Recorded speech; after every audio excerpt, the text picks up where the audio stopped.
Welcome to the Bigs, Christian Scott. Let's break him down on fantasy baseball today in 5.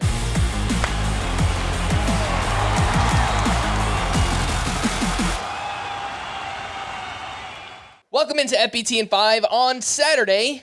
May the 4th be with you. I am Frank Stampfl, joined by Scott White and the 5 prospects on the verge. Paul Skenes of the Pirates, Junior Caminero of the Rays, Kyle Manzardo of the Guardians, Max Meyer of the Marlins, and we're cheating a little bit with this one, Christian Scott of the Mets, who will be promoted this weekend to start against the Tampa Bay Rays. Scott, what should we expect from Christian Scott, and is he a must-add in fantasy baseball?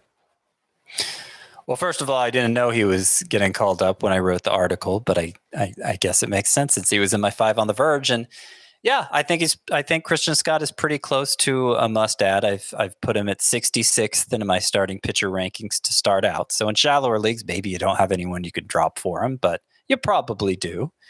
And exciting potential here. Last year, he had a swinging strike rate on the level of a Spencer Strider and a strike percentage on the level of George Kirby. So it doesn't get much better than that. This year at AAA, those numbers haven't been quite as impressive, but they've still been really good. He's still great strikeout rate, great walk rate, very high home run rate, and he gives up a lot of fly balls. So it's the same strengths and weaknesses as like Shota Imanaga. I'm not saying Christian Scott's going to execute on the level of a Shota Imanaga, but that's the kind of profile we're talking about here.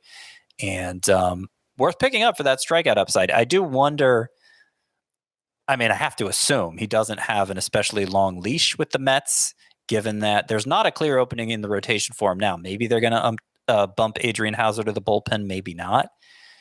But then they also have Tyler McGill and David Peterson on rehab assignment now. So Scott, he's got to execute to stick around, but if he does, given that upside, it could be very valuable for fantasy.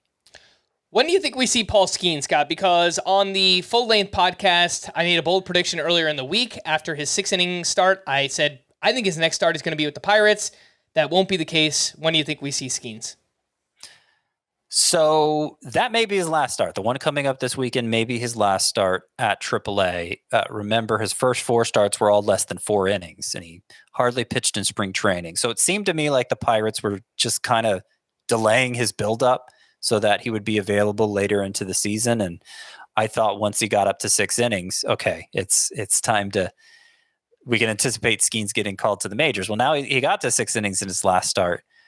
I'm going to say 1, maybe 2 more starts at AAA, and then Skenes is coming up.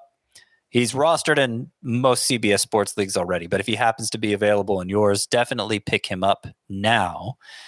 I will also say that Junior Caminero is doing his best to force the issue now for the Rays. He's had a couple of 2-homer games here recently. His exit velocity readings are off the charts, as they've always been for Caminero. This is a special hitting prospect. Not a clear opening for him in the Rays lineup, especially with Jonathan Aranda on rehab assignment and probably back soon. But the Rays are very creative, and if Caminero forces the issue, certainly if there's another injury, he could get the call.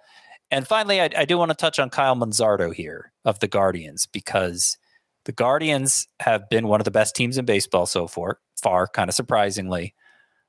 They have a revolving door of nobodies at DH. Estevan Florial has been getting the most starts there, but he doesn't really deserve to keep starting. And Manzardo, who everybody assumed was the Guardians' DH of the future when they acquired him for Aaron Savali last year, he's been on fire at AAA.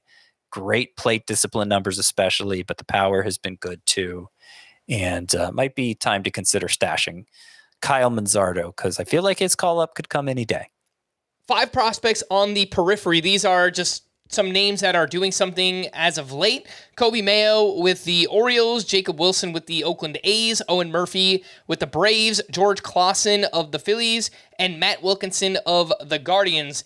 Scott, Coby Mayo is on a home run barrage right now, and since Jackson Holliday was sent down, there is a way for the Orioles to get him into the lineup. What do you think about Coby Mayo's chances of getting the call?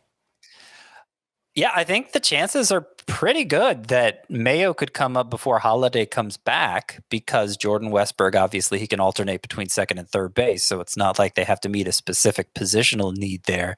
Mayo's strikeout rate was inflated early on, but it's come back down to size here recently. He makes very high quality contact. I mean, his surface level numbers look great. Only 12 major leaguers have a higher max exit velocity than Coby Mayo has at AAA this year. So we're talking high end power, and they wouldn't have to make an opening for him. They have an opening in their infield right now. So Coby Mayo, we could call him, it's kind of overflow from 5 on the verge here by putting him in my 5 on the periphery. Let's see. George Clausen of the Phillies is down in low A, but he is a pitching prospect who is getting a ton of attention in the early going, maybe one of the breakthrough pitching prospects this year. Want to see him against higher competition, of course, but he's had electric stuff in college, just walked way too many guys. And the Phillies made some tweaks to his delivery, and now George Clausen is throwing tons of strikes, getting tons of whiffs with that triple-digit fastball of his and good secondary pitches too. So that's a name to have on your radar in Dynasty Leagues. George Clausen, spelled Klassen. All right. For more extensive fantasy baseball coverage, listen to the Fantasy Baseball Today podcast on Spotify, Apple Podcasts, the Odyssey app, or anywhere else podcasts are found. Thanks for listening to Fantasy Baseball Today in 5, and we will be back again next week. Bye-bye.